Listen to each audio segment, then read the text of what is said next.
आप लोग बैठे रहेंगे आप लोग अपनी गरीबी और मजबूरी के कारण अपने आंखों का इलाज नहीं करा पाते हैं, वैसे लोगों को मैंने उनके गांव जाकर, उनके घर जाकर उनके आंखों का इलाज करने का काम किया और उनको दवा चश्मा सब अपनी तरफ से निःशुल्क देने का काम किया। उनका एक ही होता है, परेशानी है सबका कि ये माननीय विधायक जी हम लोग के साथ सौतेला व्यवहार करते हैं। अब यहाँ से कोई अच्छे समाज सेवी और जो अच्छा काम करने वाला लोग हो उनको मैं चयन करूँ। मौका देती है विधानसभा का नेतृत्व करने की, तो मैं आज तक किसी भी गरीब को सताने का काम नहीं किया। पैमाने पर जो हमारे इस क्षेत्र के युवा दूसरे प्रदेश में काम करने के लिए पलायन करते हैं, उस पलायन को रोकना है। काम होती है उन्होंने किया, उसको जुटलाया नहीं जा सकता है। लेकिन अब आप देखते हैं कि माननीय मुख्यमंत्री जी का जो पहले का स्थिति था वो स्थिति है क्या? मोदी जी आज विकास के लिए कोई भी स्वतंत्र डिसीजन लेने के लिए है सक्षम? मुख्यमंत्री जी के इर्द गिर्द घेरे हुए 4-5 कोकस की तरह घेरे हुए लोग, उन लोग बरगलाने का काम कर रहे हैं। और बिहार में इतने लंबे समय में आप एक भी इंडस्ट्री लगाने का काम नहीं हुआ। देखिए, अगर मेरे ऊपर पार्टी का भरोसा और जिम्मेवारी होता है तो निश्चित तौर पर मैं दावे के साथ कह सकता हूं कि मैं बिहार शरीफ विधानसभा में बाकी राजनेताओं की तरह नहीं, यहाँ की बेटा, यहाँ की सेवक की तरह, जनसेवक की तरह मैं काम करूंगा। बिहार में विधानसभा चुनाव की सियासी सरगर्मियां तेज हो गई है और बहुत जल्द बिहार में आचार संहिता भी लग जाए। 6 अक्टूबर के बाद यह बताया जा रहा है कि बिहार में आचार संहिता लागू हो जाएगी। सियासी सफर पे है और अभी नालंदा के बिहार शरीफ विधानसभा क्षेत्र में है। हमारे साथ बातचीत के लिए जाने माने डॉक्टर आई स्पेशलिस्ट हैं राकेश कुमार। उनसे बात करेंगे कि आखिरकार ये भी लगातार डॉक्टर तो हैं ही, समाज सेवक भी हैं, समाज में सेवा भी कर रहे हैं। इनके बारे में कई लोगों ने कहा है कि फ्री में इन्होंने जो है आँख का ऑपरेशन किया है मोतियाबिंद का। कई ऐसी चीज़ें हैं, कई ऐसी बातें हैं। चुनाव लड़ने की भी क्या मंशा है, ये इनसे जानेंगे। डॉक्टर साहब क्या कर रहे हैं, क्या तैयारी है आपकी? देखिए, हम तो निरंतर समाज सेवा में लगे रहते हैं और हमारा जो अपना कार्य है, हमारा क्लिनिक के अलावा जो भी टाइम है वो हम निरंतर समाज सेवा में ही लगाते हैं। और इस क्रम में हम लगातार 10 साल से लोगों के बीच, समाज के बीच जाकर लोगों को समाज सेवा करने का काम कर रहा है। क्या क्या किया है अभी तक आपने? बाकी तो हम लोगों से जानेंगे ही, आपने क्या क्या किया है? देखिए, ये जहाँ अभी आज हम बैठे हैं बिहार शरीफ विधानसभा के रहुई प्रखंड में, यहाँ कोई भी इस प्रखंड का ऐसा पंचायत नहीं है जहाँ हमारे द्वारा हेल्थ चेकअप शिविर और नेत्र जांच शिविर का आयोजन न किया गया हो। सभी पंचायत में जाकर हम पंचायत के लोगों को जो डॉक्टर के पास नहीं जा पाते हैं और अपने गरीबी और मजबूरी के कारण अपने आंखों का इलाज नहीं करा पाते हैं, वैसे लोगों को मैंने उनके गांव जाकर, उनके घर जाकर उनके आंखों का इलाज करने का काम किया और उनको दवा चश्मा सब अपनी तरफ से निःशुल्क देने का काम किया। और जो भी मरीज मोतियाबिंद से पीड़ित पाए गए, लगभग प्रत्येक गाँव से 50-100 लोगों का हम फ्री में अपने संसाधन से लाकर बिहार शरीफ में आंखों का उनका ऑपरेशन करने का काम किया। अच्छा, क्या चाहते हैं? चूंकि चुनाव है तो चुनाव में को लेकर भी आप घूम रहे होंगे, बातचीत कर रहे होंगे लोगों से।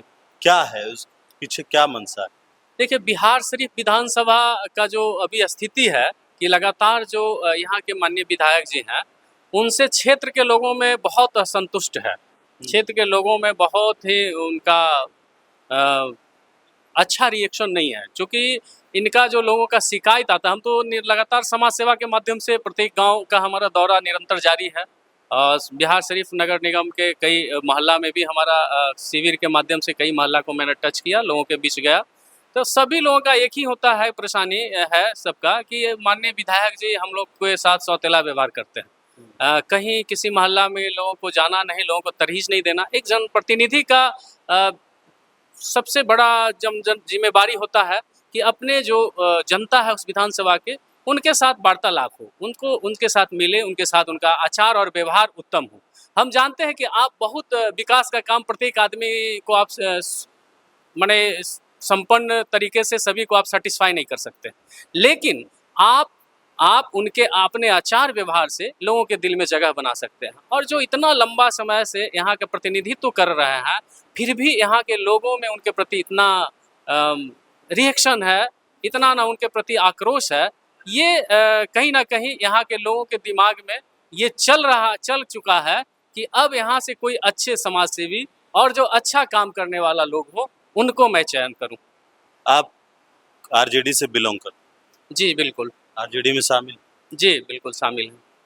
क्या आरजेडी अगर टिकट आपको दे तो क्यों दे? आप क्या करेंगे जनता के लिए? कुछ आपके पास है बताने के लिए जनता को, चूंकि लोग देख रहे हैं, आपको सुन रहे हैं, क्या बताएंगे आप अपने लोगों को कि अगर आपको मौका मिलता है तो आप क्या करेंगे?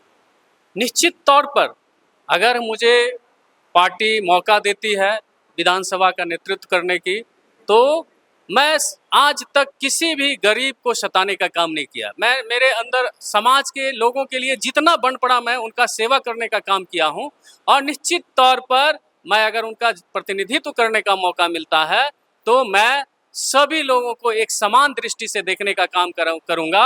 और जो मिशन है बिहार में, बिहार का भविष्य जो आदरणीय तेजस्वी यादव जी हैं, उनका जो मिशन है कि हमें बेरोजगारी को दूर करना है, हर हाथों को रोजगार देना है, युवाओं को रोजगार देना है, और जो हमारे बड़े पैमाने पर जो हमारे इस क्षेत्र के युवा दूसरे प्रदेश में काम करने के लिए पलायन करते हैं, उस पलायन को रोकना है। तो इसमें हमारी भी सोच होगी कि उनसे कदम से कदम मिलाकर हम हर हाथ को रोजगार दे पाएं, हर युवा को शिक्षित कर पाएं, और हर युवा पढ़ लिख कर रोजगार अपने घर में रहे और घर में अपना नौकरी करे। यहाँ छोटे मोटे उद्योग की व्यवस्था हो ताकि यहाँ के युवाओं को यातना झेलना न पड़े, दूसरे प्रदेश जाने की जरूरत न पड़े।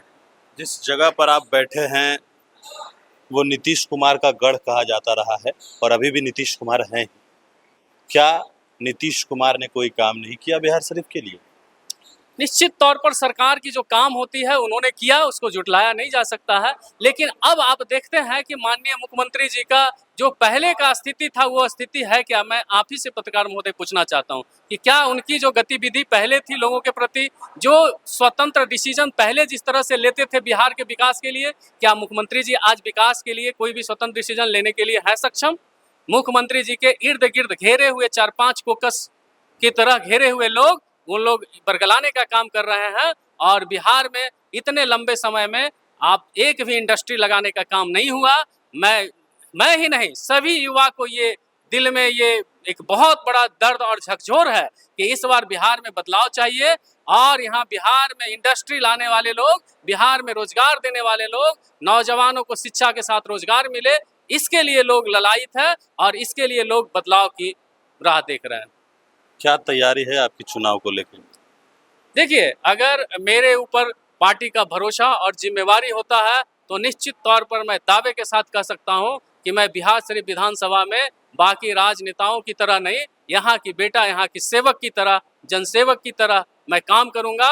और लोग मुझे, आप फील्ड में जाकर लोगों से पूछ सकते हैं, जान सकते हैं कि मेरा क्या लोगों के बीच हमारी क्या पहचान है, हम किस तरह से लोगों की सेवा करते हैं, और उसी सेवा को हम आगे बढ़ाते हुए यहाँ के लोगों को निरंतर उनके सेवा में तत्पर रहने का काम करूंगा।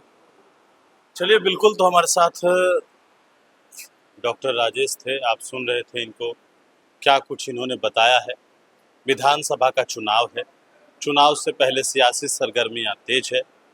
पार्टी इनको अगर मौका देती है तो ये क्या करेंगे ये भी ये बता रहे हैं। लेकिन फिलहाल हो जो भी, चूंकि ये निर्णय तो पार्टी को लेना है, लेकिन इन्होंने जो बताया है वो हम तहकीकात जरूर करेंगे, ज़मीन पर जाएंगे और इनके बारे में पता करते हैं कि क्या वाकई में इन्होंने जो बातें कही है उसमें सच्चाई है या नहीं। सहयोगी आकाश के साथ मैं रंजन सिंह।